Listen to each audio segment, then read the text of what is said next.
레슨 제목은 내 기도하는 집에서 너희에게 기쁨을 줄 것이다. 그게 오늘 설교 제목입니다. 내 기도하는 집에서 너희에게 기쁨을 줄 것이다. 오늘 말씀은 우리 고린도후서 1장 9절부터 시작하겠습니다. 고린도후서 1장 9절. 도현이가 또 왔네요. 공선생님이 공선생님에게 영어, 한국말 두 개를 다 부탁드릴게요. 영어, 태국어, 한국말 두 개 다 하시니까요. 네, 알겠습니다. Indeed, we felt we had received the sentence of death, but this happened that we might not rely on ourselves but on God, who raises the dead. 우리 마음에는 사형 선고를 받은 것 같은 느낌이 들었지만 이런 일이 일어난 것은 우리가 우리 자신을 의지하지 않고 죽은 사람을 다시 살리시는 하나님을 의지하도록 하기 위한 것입니다. 고린도후서 1장 9절입니다. 우리 마음에는 사형 선고를 받은 것 같은 느낌이 들었지만 이런 일이 일어난 것은 우리가 우리 자신을 의지하지 않고 죽은 사람을 다시 살리시는 하나님을 의지하도록 하기 위한 것입니다. 여러분, 사형 선고를 받은 것 같은 느낌을 받은 적이 있으십니까? 네. 밥도 내려오네요. 어떨 때 그런 느낌을 받나요? 우린 때로 나이가 들어야지만 이런 느낌을 받는다고 생각하는데 요즘 젊은이들이 자살률이 높다네요. 우리 대학생들의 자살률이 굉장히 높다고 합니다. 그 얘기는 진정으로 삶의 어떤 그 의미, 어쩌면 살아서 뭐하나 하는 느낌을 많이 받는 것 같아요. 바울은 그런 느낌을 많이 받았다고 얘기합니다. 마음에서 사형 선고를 받은 것 같은 느낌이 들었다고. 실질적으로 더 이상 앞으로 나아갈 수 없는, 어쩌면 장애가 너무 크고 갈등이 너무 크고, 또 바울은 실질적으로 돌을 맞고 죽을 뻔한 적이 한두 번이 아니죠. 바울을 죽이겠다고 목숨 걸고 달려든 사람도 있었고요. 또 배가 파손이 돼서 또 실질적으로 로마에 어쩌면 죽음을 앞에 두고 로마로 갔는지도 모릅니다. 하지만 이 어려운 순간을 지나고 난 다음에 바울의 표현은 다른 표현을 씁니다. 뭐라고 표현을 쓰는지는 이렇게 된 이유가 있다고요. 이런 일이 일어난 것은 이런 표현을 씁니다. 우리가 우리 자신을 의지하지 않고 죽은 사람을 다시 살리시는 하나님을 의지하도록 하기 위한 거라고 얘기를 합니다.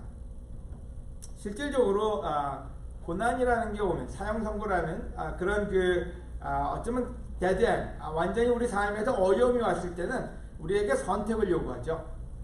그 선택은 어떤 때 낙담이 될 수도 있고 좌절이 될 수도 있고 남을 탓할 수도 있습니다. 또 때로는 그게 기회가 돼서 우리를 겸손하게 만들 수도 있죠. 하지만 이 구절에 의해서 바울은 얘기하기를 자기는 겸손을 택했다고 얘기합니다. 오늘 우리 삶에서 어려움이 왔을 때 어떤 일들을 하는지를 한번 생각해 보면 좋을 것 같아요. 고린도후서 1장 12장 7절에서 10절 배우니까 계속 해볼까요? 이 시간이 이때를 위해서 오신 걸로 제가 알겠습니다. 읽어주세요. Because of this surpassingly great revelations, therefore, in order to keep me from becoming conceited, I was given a thorn in my flesh, a messenger of Satan, to torment me. 3 times I pleaded with the Lord to take it away from me, but he said to me, My grace is sufficient for you, for my power is made perfect in weakness. Therefore, I will boast all the more gladly about my weaknesses, so that Christ's power may rest on me. That is why, for Christ's sake, I delight in weaknesses, in insults, in hardships, in persecution, in difficulties. For when I am weak, then I'm strong. 네, 감사합니다. 우리 전용 형제를 잊어버리면 안 되니까 전용 형제에게 한국말을 부탁드릴게요. 그리고 내가 받은 계시가 너무나 크고 놀라운 것이기 때문에 하나님은 내가 너무 교만해질까봐 내 몸에 가시 같은 병을 주셨습니다. 이것은 내가 교만하지 않도록 나를 괴롭히는 사탄의 사자입니다. 나는 이 고통이 내게서 떠나게 해달라고 3번이나 주님께 기도하였습니다. 그러나 주님께서는 내 은혜가 너에게 충분하다. 내 능력은 약한 데서 완전해진다. 라고 말씀하셨습니다. 그러므로 나는 나의 약한 것을 더욱 기쁜 마음으로 자랑하여 그리스도의 능력이 나에게 머물러 있도록 하겠습니다. 그래서 나는 그리스도를 위해서 약해지고 모욕을 당하고 가난하며 핍박과 괴로움 받는 것을 기뻐하고 있습니다. 이것은 내가 약할 때 그때 강해지기 때문입니다. 여러분, 바울은 참 재밌는 해석을 계속하고 있습니다. 사형 선고를 받은 그런 고난과 고통이 왔을 때 그 이유는 하나님이 허락했기 때문이라고 고백을 합니다.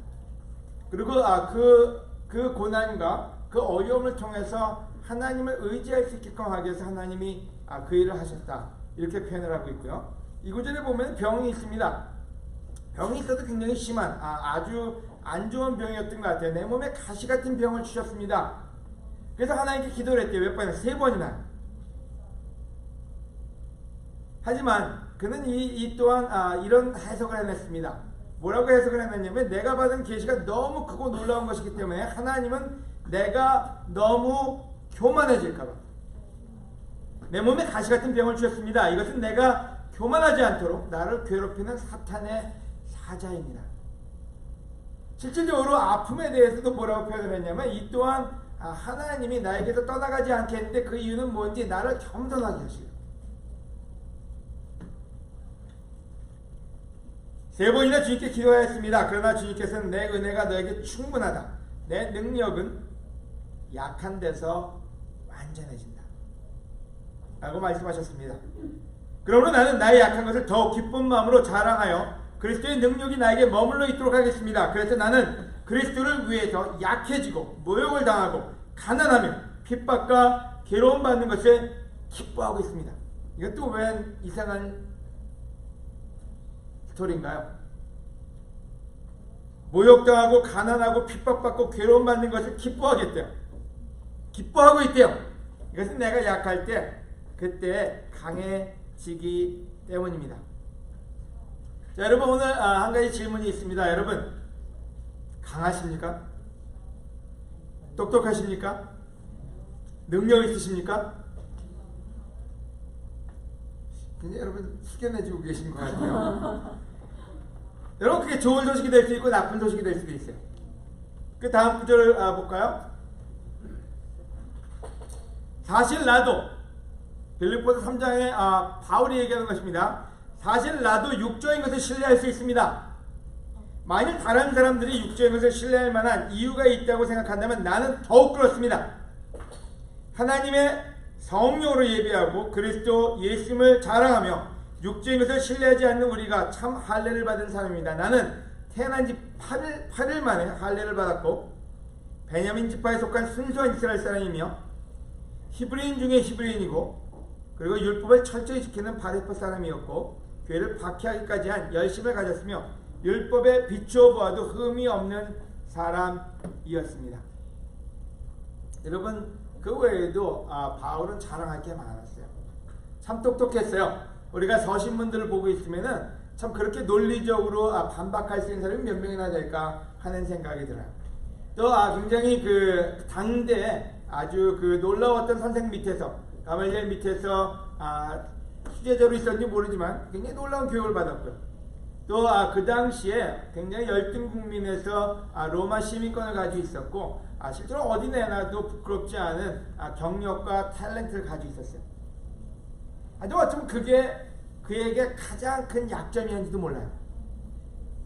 어쩌면 그게 그로 하여금 더 많은 고난을 받게 하고 더 많은 고통을 받게 했던 원인이 아니었나 생각도 듭니다. 여러분, 만약에 여러분이 고난과 고통이 있다면 여러분 뭔가 능력이 굉장히 출중한 거예요. 이 구절에 따른다면. 여러분 한번 손을 한번 들어보세요. 나는 능력 있는 사람이다. 한번 손 들어보세요. 안 되시는군요. 그러면 두 번째 질문을 드릴게요. 나는 고난과 고통을 받고 있다. 뭔가 고난과 고통이 있다. 지금 비나 손 들었고요. 지금 조금씩 더 보세요. 라버트, 우진, 영란이 들다 말래다. 남들 들었다 소리 들고 손 들고 있다. 여러분, 하나님은 고난을 축복의 길로 쓰십니다. 하나님은 병도 축복의 길로 쓰세요. 바울의 고백에 의하면 바로 그 모든 일은 우리를 겸손케 하기 위해서 하나님이 쓰는 툴이라고 얘기합니다. 하지만 그렇다고 해서 여러분 모두가 고난 속에 살 필요는 없습니다. 여러분, 지혜로운 일은 뭘까요? 바울이 진짜 지혜로웠다면 어떻게 했으면 될까요? 아마 처음부터 겸손했으면은 이런 일을 안 당해도 되지 않았었나 하는 생각이 들어요. 근데 바울은 실질적으로 굉장히 오랜 기간을 어려운 방법으로 크리스천이 됩니다. 장님이 되는 고통을 당하면서 크리스천으로 컨버트가 되죠. 다른 사람들은 장님이 되면서까지 크리스천 될 필요는 없었습니다. 베드로라든지 요한이라든지 야고보라든지 생각하면요, 실질적으로 장님이 되지 않고 굉장히 쉽게 크리스천이 됐어요. 그냥 고기 잡다가 예수님이 와가지고 말씀하니까 그 말씀 하나에 순종한 게 베드로입니다. 고기 잡히는 걸 보고 난 다음에 저는 죄인입니다. 그리고 컨버트가 됐어요. 근데 바울은 실제로 그게 통하지 않았어요. 왜냐면 워낙 능력이 있고 워낙 아는 게 많고 워낙 똑똑하다 보니까 실질적으로 그런 방법으로는 컨버트가 되지 않았던 거죠. 그래서 바울은 어떻게 컨버트가 됐느냐, 완전히 장님이 돼서 앞에 눈을 뜰 수 있을지 없을지 몰랐어요. 어쩌면 그렇게 학식과 지적이 많은 거를 자랑하던 그가 장님이 됐다는 얘기는 그 다음부터는 거지 생활밖에 할 수가 없는 거죠. 바로 그래서 그는 컨버트가 될 수 있었어요. 겸손해졌죠. 여러분, 어쩌면 우리가 컨버트가 되지 않는다는 말은, 하나님 말씀에 순종하지 않는다는 말은 여러분 어쩌면 더 큰 고난을 기다리고 있는지도 모른다는 생각이 들어요. 그리고 난 다음에 12년 동안 다소해가 지냈습니다. 그 다소해가 지내는 그 12년 동안 좀 크리스천은 됐지만 실질적으로 제자들처럼 사도들처럼 바로 나가서 하나님의 일을 하는 그 상황은 아니었어요. 그리고 인도자가 돼서도 굉장히 많은 마음속에 어쩌면 죄성이라 그럴까요? 교만이라 그럴까요? 아니면 자기를 의지하는 거라 할까요? 그 모든 것을 하나님은 여러 가지를 통해서 그에게 더 이상 너를 의존하지 말고 나를 의지하라고 가르치셨던 것이죠. 오늘 여러분, 여러분의 삶에서 진짜 하나님 앞에 무릎 꿇는 삶인지 아닌지는 여러분의 미래의 고난과 하나님이 여러분을 축복으로 이끄는 그 역경을, 어쩌면 그 길을 얘기합니다. 오늘 저의 포인트는 굉장히 간단합니다. 여러분, 하나님이 여러분을 겸손케 하기 전에 여러분이 겸손해진다면 여러분 가장 지혜로운 사람입니다. 여러분, 하나님의 앞에서 여러분의 능력을 과시하기 전에 하나님의 능력 앞에 무릎을 꿇는 것이 가장 현명한 크리스천의 삶이라는 것입니다. 그냥 바울은 어려운 길을 택했어요. 베드로와 같지 않았고 요한과 같지 않았어요. 베드로와 요한은 실질적으로 물론 많은 어려움 속에 있었지만 그때마다 하나님의 능력에 무릎 꿇는 일에 습관이 되어 있었죠.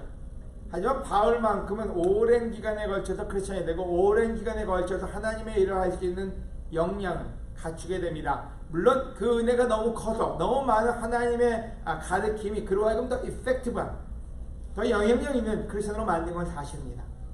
하지만 제 느낌에는, 제 개인적인 주관에는 가능하면 고생 안 하고 하나님께 무릎 꿇을 수 있다면 더 지혜로운 일이 되지 않을까 하는 생각이 듭니다. 아멘.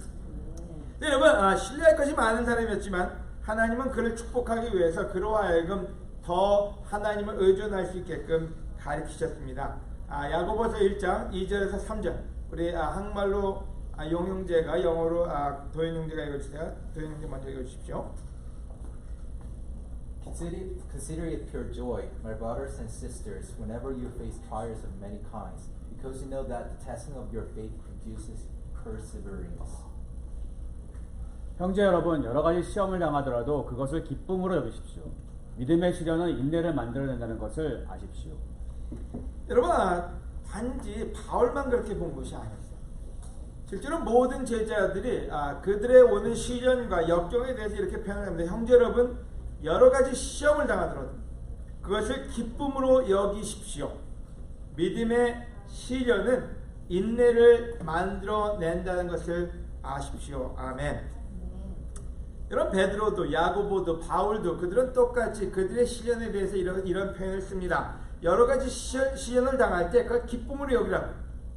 왠지는 그 시련이 여러분을 인내하는 사람으로 만들어준다고요. 여러분, 인내라는 말은 뭡니까? 제가 가기 전에 바로 지지난주에도 설교했지만 인내는 여러분에게 겸손을 만들어 요구하고요. 그 겸손은 여러분에게 기도를 요구하고요. 기도는 믿음을 표현합니다. 여러분, 실제로 그 어려운 시련이 어려우면 어려울수록 우리로 하여금 우리의 능력이 얼마나 없는지를 알려주죠. 우리 능력이 없을 때 우리에게 할 수 있는 건 여러 가지가 있습니다. 그것이 좌절이나 낙담이나 아니면 남 탓을 하거나 아니면 하나님 앞에 무릎을 꿇을 수가 있는 거죠. 하지만 때로 우리는 하나님께 무릎을 꿇지 않습니다. 낙담을 합니다. 그리고 또 그 낙담에는 좌절을 하고 때로는 그 모든 원인을 다른 사람에게 돌려버리고 남과 싸우거나 남과 시기하거나 남들에 의해서 자기 삶을 망쳐버리는 그런 일들을 할 때가 많이 있습니다. 하지만 이 믿음의 선배들은 얘기하기를 그 시간에 잘 생각하라고요. 예수님을 죽음에서 부활케 하신 하나님이 계시다고요. 여러분, 예수님도 남을 탓할 수 있었습니다. 죄도 없는데 자기를 죽인 사람들이요. 죄도 없이 그들에게 많은 걸 베풀었지만 자기를 욕한 사람들이요. 그들에게 모든 탓과 모든 욕을 하고 어쩌면 이 땅의 구원을 포기하고 하늘로 올라가실 수 있었습니다. 하지만 예수님은 그 일을 하지 않았어요. 왜요? 하나님이 계시기 때문에. 하나님은 그 의를 알고 그를 다시 부활시킬 걸 알기 때문에 예수님은 어느 누구도 탓하지 않고 마음에 비련해지지도 않고 오로지 하나님 앞에 무릎을 꿇었던 것이죠. 예수님, 우리가 그분을 본받길 원합니다. 여러분, 이 땅의 삶에서 여러 가지가 올 때 남을 비난하거나 남을 탓하거나 남을 시기하거나 그러지 않고 하나님 앞에 무릎 꿇기를 하나님은 원하십니다. 여러분, 이 구절은 얘기합니다. 야고보서 다음 구절 읽겠습니다. 그러므로 끝까지 참고 견디어 부족함이 없는 완전하고 성숙한 사람이 되십시오. 여러분 가운데 누구든지 지혜가 부족한 사람은 하나님께 기도하십시오. 그러면 꾸짖지 않고 모든 사람에게 후하게 주시는 하나님께서 주실 것입니다.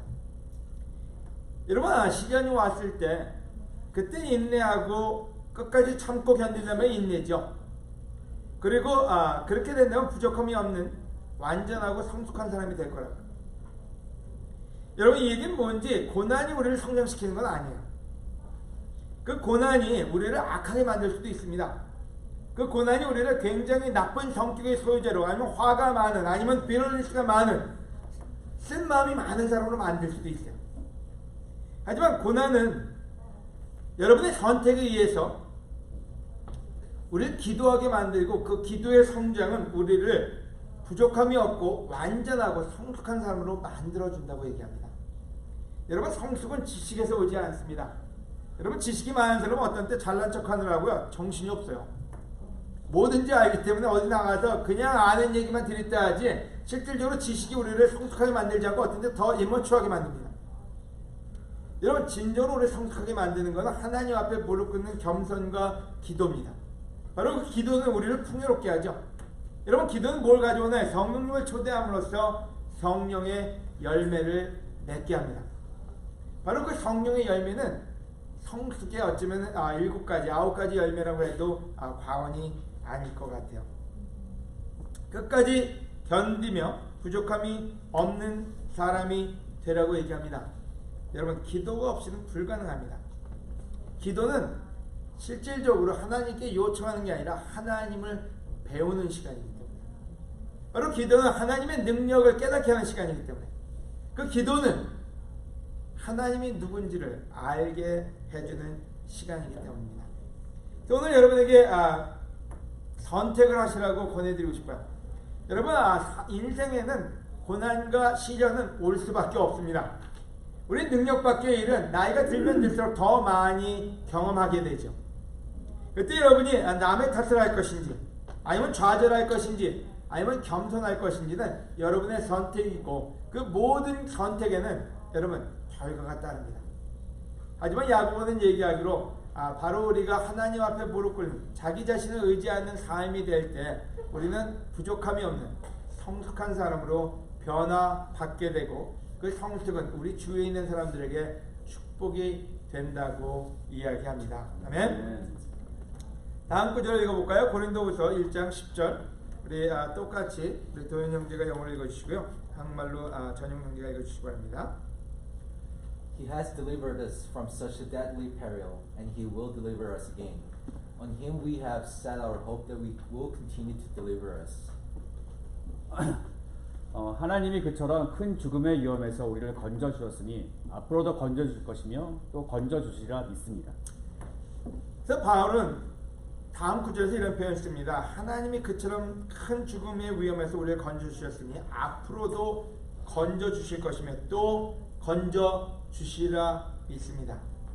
이 말은 뭘까요?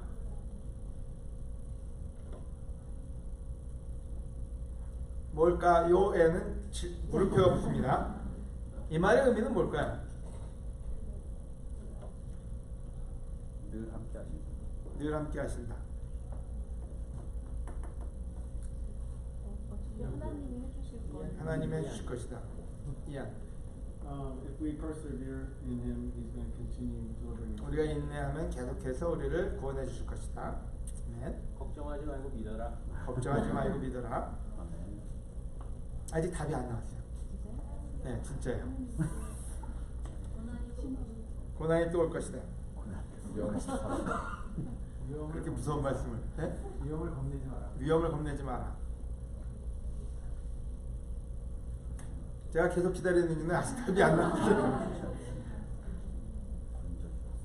희망을 가져라. 희망을 가져라.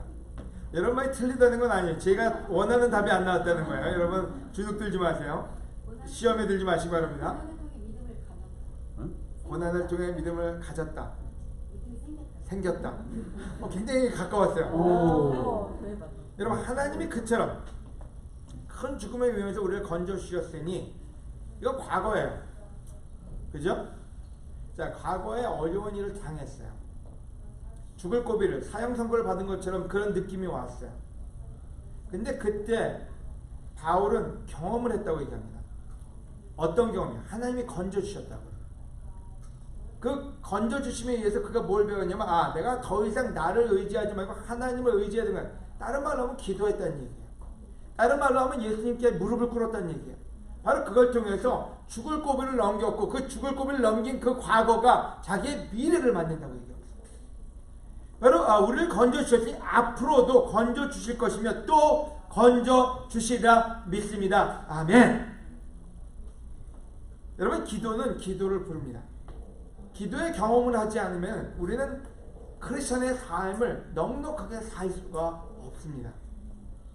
기도의 경험이란 뭘 얘기하는지는요, 여러분 식전 기도나 그냥 기도했다가 아니라 어떠한 일에도 하나님 앞에 무릎을 꿇을 때 하나님이 어떻게 그의 일을 반전시키셨는지요. 바로 그걸 기억하며 그의 미래를 꿈꿨던 것입니다. 여러분 그는 어떻게 그 큰 미래를, 어쩌면 그렇게 어려운 일을 꿈꿀 수가 있을까요? 여러분 기도로 단련된 사람이었어요. 자기가 할 수 없는 일에 하나님께 매달렸을 때 하나님은 하셨고 바로 그러기에 앞으로도 하나님은 하실 거라고요. 그리고 또 앞으로도 하나님은 하실 거라고요. 여러분 성경은 얘기합니다. 가진 자는 더 갖게 될 것이라고요. 여러분 믿음은 여러분 공산주의가 아닙니다. 어쩌면 자본주의인지도 몰라요. 믿음은요. 여러분 믿음은 가진 자가 더 갖게 되어 있습니다. 한번 해본 사람이 더 하게 되어 있습니다. 하지만 하지 못하는 사람은 계속 못하게 되죠. 하나님을 믿지 못하는 사람은 계속해서 자기 능력으로 자기 힘으로 살아야 되고 그 힘으로 자기 힘으로 살 때 우리는 더 망가지는 우리를 봅니다. 하지만 하나님 앞에 무릎 꿇는 자는 그 힘이 더해지고 그 힘이 더해지고 그리고 하나님을 의지하는 아름다운 삶으로 변해가게 됩니다. 여러분 바울의 믿음은 그냥 나온 게 아니었어요. 똑똑해서 나온 것도 아니고 지식에서 나온 것도 아니고 그는 삶으로 경험을 했습니다. 그의 교만은 어쩌면 그의 많은 지식은 어쩌면 그의 많은 자기의 많은 능력은 하나님에 의해서 훈련되어졌어요. 어려움이 왔을 때 그로 하여금 자기 능력이 얼마나 가치 없는지를 알겠고요. 더 이상 자기 능력에 의존하지 않고 하나님께 무릎 꿇는 법을 배웠던 것이죠. 여러분 이때에서 가장 많이 배울 수 있는 게 뭘까요? 가장 많이, 가장 값진 선물이 있다면 뭘까요? 여러분 제가 오늘 이 시간 이 설교를 하는 데는 이유가 있습니다. 가장 값진 선물은 하나님께 무릎 꿇을 수 있는 겸손한 마음입니다. 여러분 우리 모두가 그 마음만 가지고 있다면 우리의 삶의 환난은 환난이 되지 않을 것이고요. 고난은 고난이 되지 않을 것입니다. 우리의 장애는 장애로 남지 않고 축복으로 우리에게 와전될 것입니다. 여러분 다음 구절은 얘기합니다. 로마서 8장 32절에요. 자기 아들까지도 아끼지 않으시고 우리 모든 사람을 위해 내어주신 하나님이 어찌 그 아들과 함께 다른 모든 것도 우리에게 아낌없이 주시지 않겠습니까? 여러분, 바울은 굉장히 놀라운 믿음이 있었는데 그 믿음은 뭔지 하나님에 대한 지식이었어요. 자기 자신에 대한 지식은 버린다고 빌립보서에 써 있습니다. 하지만 하나님이 누구신지 그는 얘기하기를 나를 위해서 모든 걸 아낌없이 주시는 하나님이고 바로 그걸 경험했다고. 그래서 그는 그의 삶에 있어서 늘 하나님 앞에 무릎 꿇고 요구할 수가 있었어요. 자기 아들까지도 아낌없이 주신 분인데 나에게 무엇인들 안 주시겠냐고. 그로 하여금 계속해서 기도하게 만든 것이죠. 그로 하여금 계속해서 하나님께 나가게 만든 것이죠. 하지만 이런 경험을 하지 않는다면 우리의 크리스찬 삶은 지속적으로 고난만 남아있지 기쁨은 오지 않을 수 있다는 것입니다. 에스겔서 36장 37절에요. 영어로 도윤이가 읽어주시겠습니까? 안 나왔어요, 에스겔서. 나왔습니다. This is what the Syrians Lord says. Once again will yield to Israel's plea and do this for them. I will make their people as numerous as sheep.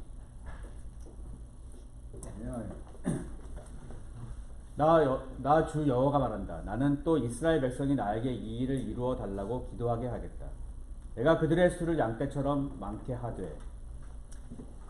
여러분, 에스겔서에 이런 표현을 씁니다. 나 주 여호와가 말한다. 나는 또 이스라엘 백성이 나에게 이 일을 이루어 달라고 기도하게 하겠다.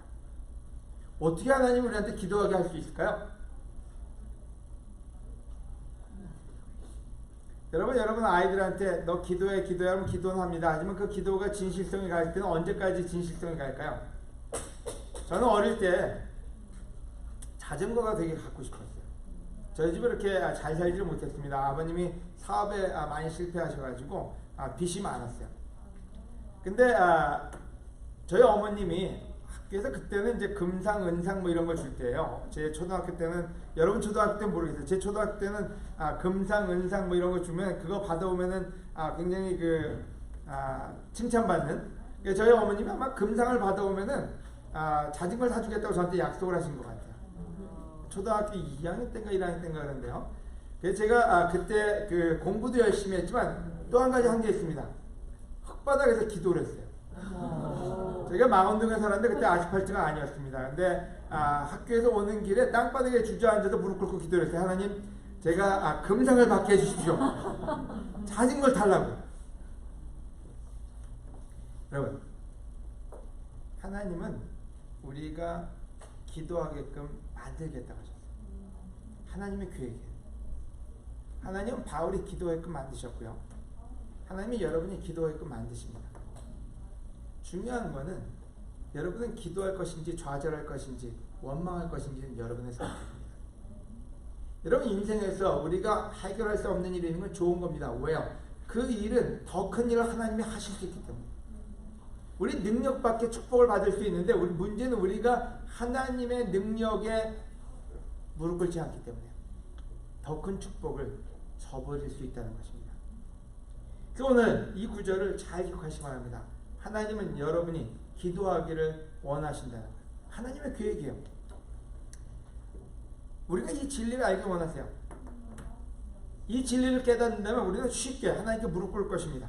하지만 이 진리를 깨닫지 못하는 사람은 지속적으로 자기 능력을 의지하고 자기 힘으로 모든 걸 하려다가 인생을 낭비해버리고 맙니다. 기쁘게 살아야 될 시간에 어렵게 살고요. 아이와 아내와 어쩌면 가족에게 기쁨을 줘야 될 남편이, 아내가 가족에게 어둠을 선사하는 일이 여러분의 삶이 되어버리고 맙니다. 여러분, 하나님은 우리가 이 진리를, 하나님께 무릎 꿇는 것이 가장 축복되다는 진리를 알게 하기를 원하신다는 거예요. 두 번째는 우리가 기도하기를 원하신다는 겁니다. 하나님, 여러분이 하나님 앞에 오기를 너무나 원하세요. 그래서 그 계획을 다 짜놓으신 거예요. 내 마지막으로 하나님은 우리가 축복받게 원하시는 거예요. 우리의 능력은 우리에게 축복이 되지 않습니다. 하나님의 능력은 우리가 상상할 수 없는 축복의 길로 우리 모두를 인도하게 합니다. 고린도서 1장 11절 계속해서 읽도록 하겠습니다. As you help us by your prayers, then many will give thanks on our behalf for the gracious favor granted us in answer to the prayers of many. 여러분도 기도로 우리를 도와주십시오. 그럼 많은 사람들의 기도에 대한 응답으로 우리에게 베푸신 하나님의 은혜를 보고 많은 사람이 우리 대신 하나님께 감사하게 될 것입니다. 여러분 고린도후서 1장 9절, 10절, 11절을 우리가 본문으로 본 겁니다. 근데 이 구절에 보면은 여러분도 기도로 우리를 도와주십시오. 그래서 바울이 맨 마지막에 한 소리가 있습니다. 그렇게 고난에 대해서 얘기하고 실질적으로 하나님에게 더 의지할 거로 얘기하면서 너희도 우리를 위해서 나를 위해서 기도해 달라고 요청합니다. 여러분 그래서 실제로 그 고난의 얘기든 또 하나님이 나를 건져주셨다는 그 얘기의 요지는 뭔지 기도하라는 얘기입니다. 그래서 이 구절은 얘기를 여러분들 기도로 우리를 도와주십시오. 도움이 필요하대요. 여러분은 주로 도와달랄 때 뭐라고 얘기합니까? 돈을 도와달라든지 와서 뭘 같이 들어달라든지 하지만은 바울은 얘기합니다. 여러분도 기도로 우리를 도와주십시오. 왜냐하면 바울은 기도의 능력을 알고 있었기 때문이었어요. 그러면 많은 사람들의 기도에 대한 응답으로 우리에게 베푸신 하나님의 은혜를 보고 많은 사람이 우리 대신 하나님께 감사하게 될 것입니다. 여러분 그래서 오늘 주제는 지금까지 서론이었습니다. 5분 안에 10분 안에 끝낼 겁니다. 여러분 기도로 서로를 도우시기를 권해드립니다. 아멘. 여러분 기도는 여러분이 줄 수 있는 최고의 선물입니다. 여러분 기도는 여러분의 시간을 주는 것이고 여러분의 마음을 주는 것이고 여러분의 소망을 주는 것입니다. 그래서 여러분 기도만큼 더 큰 우리가 어떤 때는 얘기할지 몰라요. 기도 말고 돈을 달라고. 기도 말고 그냥 우리 집에 와서 이삿짐을 나눠달라고요. 하지만 여러분 기도를 믿는 사람은 기도가 최고의 선물임을 알게 됩니다. 아멘.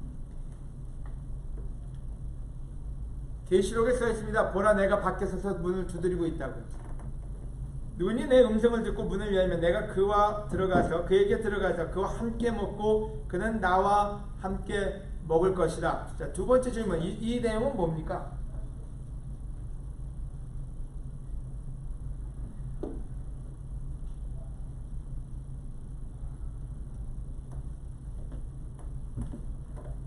야, Persistence. 오케이. 지속적으로 기도하라. 너무 단답해 아닙니까?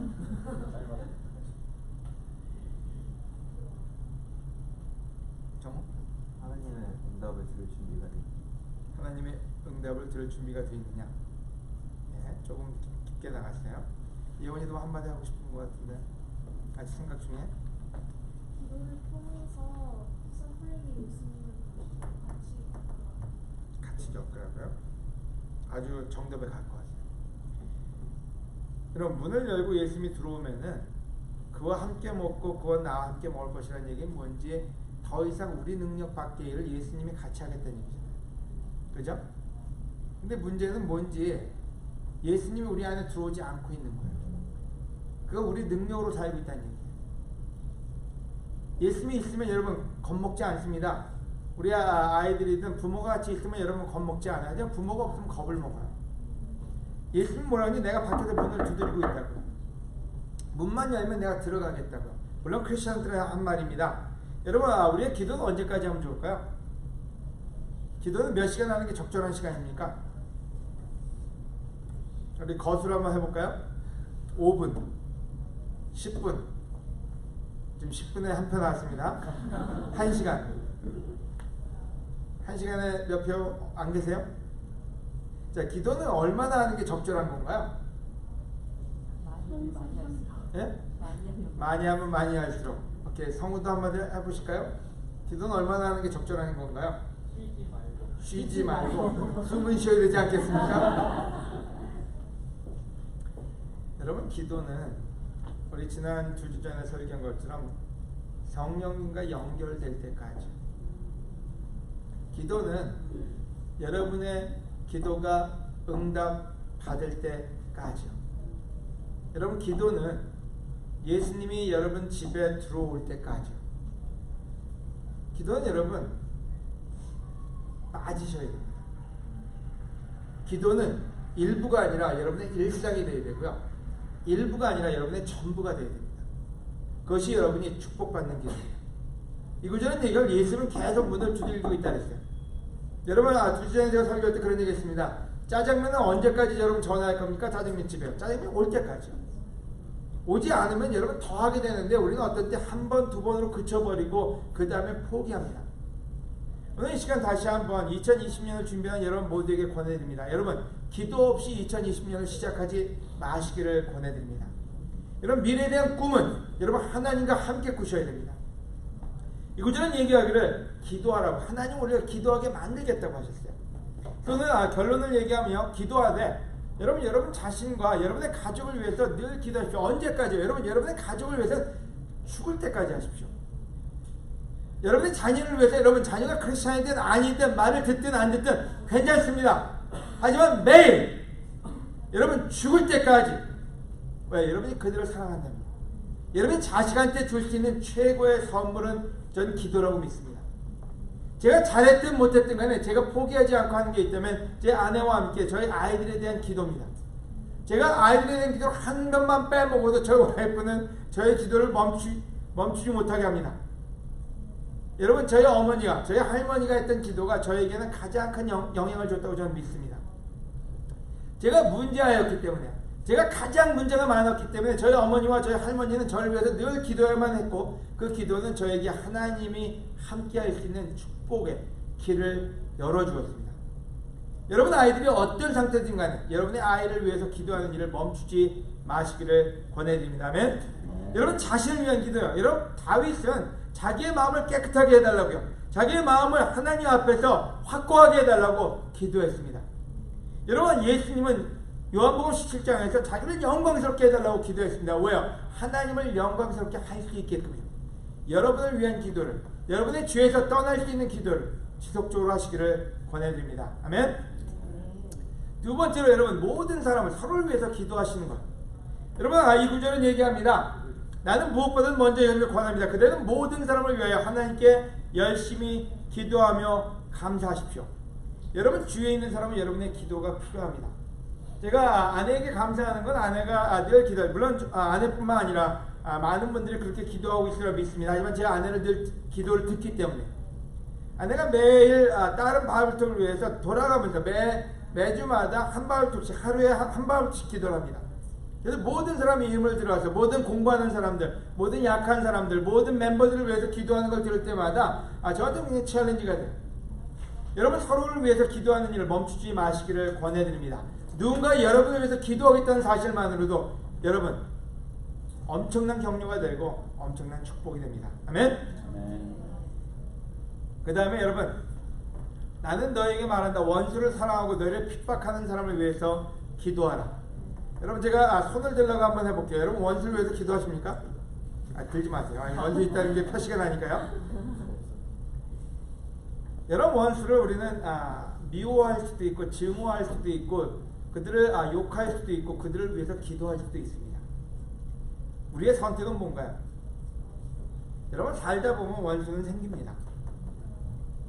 원수는 어디서 생기죠? 가까운 사람들한테 생깁니다. 멀리 있는 사람은 원수가 생길래야 생길 수가 없어요. 멀리 있는 원수는요 잊어버리면 되니까 괜찮아요. 문제는 가까이 있는 원수가 제일 문제예요. 여러분 가까이 있는 원수를 성경은 얘기하기를 그들을 위해서 기도하라고 얘기해요. 여러분 원수가 회개하는 일보다 더 기쁜 일은 없습니다. 원수가 잘 되면 여러분 회개합니다. 여러분 모두에게 권해드립니다. 여러분 마음에 원수가 있다면 그 원수를 위해서 여러분 헌신적으로 기도하시기를 권해드립니다. 아멘. 마지막으로 여러분 데살로니가 후서 3장 1절에서 2절을 읽겠습니다. 형제 여러분 끝으로 다시 한번 부탁드립니다. 주님의 말씀이 여러분 가운데서와 같이 급속히 퍼져나가 사람들이 경건하게 받아들일 수 있도록 우리를 위해 기도해 주십시오. 또 심술궂고 악한 사람들에게서 우리를 구해달라고 기도해 주십시오. 모든 사람들이 다 믿는 것은 아닙니다. 여러분 인도자들을 위해서 기도하시기를 권해드립니다. 여러분 바울톡 인도자들이요. 여러분 쉽지 않아요. 이번에도 한국 가서 발도 인도자들과 그 워크숍을 했어요. 했더니 Q&A 시간에 주로 나오는 질문이 있어요. 많은 인도자들이 인도하다가 지쳐가지고 그만둬서 인도자가 많지가 않다고요. 여러분, 인도자의 역할을 하는 게 쉽지가 않습니다. 물론 타이틀이 있어 좋아 보일 때도 있죠. 또 그들한테 대접받을 수도 있죠.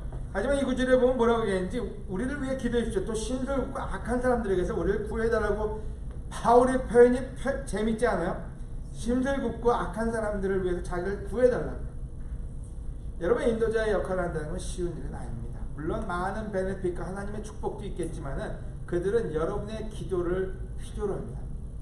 여러분 모두에게 권해드립니다. 여러분, 격려받고 격려하기처럼 여러분의 인도자들을 격려하고 그들을 위해서 기도해주고 그들도 여러분을 위해 기도해줄 때 그것이 아름다운 가정이 되고 아름다운 교회가 됩니다. 또 오늘 이 시간 여러분께 권하는 게 있다면, 여러분 이사야서 56장 7절입니다. 내가 너희를 나의 거룩한 산으로 인도하여 내 기도하는 집에서 너희에게 기쁨을 줄 것이며 너희가 내 제단에 드리는 희생제물을 내가 기꺼이 받을 것이다. 이것은 내 성전이 모든 민족의 기도하는 집이 될 것이기 때문이다. 아멘. 여러분, 하나님이 만들고 싶은 집이 있었어요. 바로 이 집이요. 바로 여러분이 앉아있는 우리 모두가 그분의 집입니다. 하지만 이 집은 여러분 한 가지 목적이 있습니다. 그 목적은 뭔지, 만인이 모든 민족이 기도하는 집이 될 거라고. 그 다음에 거기에는 약속이 있습니다. 그 약속은 뭔지, 내 기도하는 집에서 너희에게 기쁨을 줄 것이라고. 여러분, 우리의 기쁨은 교회에서 오는 게 아니라 기도하는 교회에서, 기도하는 집에서 그 기쁨은 올 거라고 얘기합니다. 저는 2020년도 우리 코리안 미니스트리가 기도하는 집이 되기를 원합니다. 아멘. 여러분, 2020년 여러분 우리가 꿈꾸는 교회는 기도하는 집이고, 그 기도하는 집에는 하나님이 주시는 기쁨이 많이 열릴 것입니다. 언제요? 우리가 우리를 의지하지 않고, 우리를 의존하지 않고 우리가 하나님 앞에 무릎 꿇을 때요. 그 무릎 꿇음은 여러분 단순한 조금의 무릎 꿇음이 아니라 완전히 기도에 빠지는, 완전히 기도에 무릎 꿇는, 하나님과 연결되는 그와 같은 일이 우리 코리안 밀트에 가득 차기를 원합니다. 다시 한번 여러분, 우리 마음속에서 결정하면 좋을 것 같아요. 우리를 위해서 기도하는 것, 또 모든 사람을 위해서 기도하는 것, 우리의 특별히 원수들을 위해서 기도하는 것, 마지막으로 여러분 인도자들을 위해서 기도하는 일에 여러분 헌신하시길 바라면서 오늘 말씀을 마칩니다. 아멘.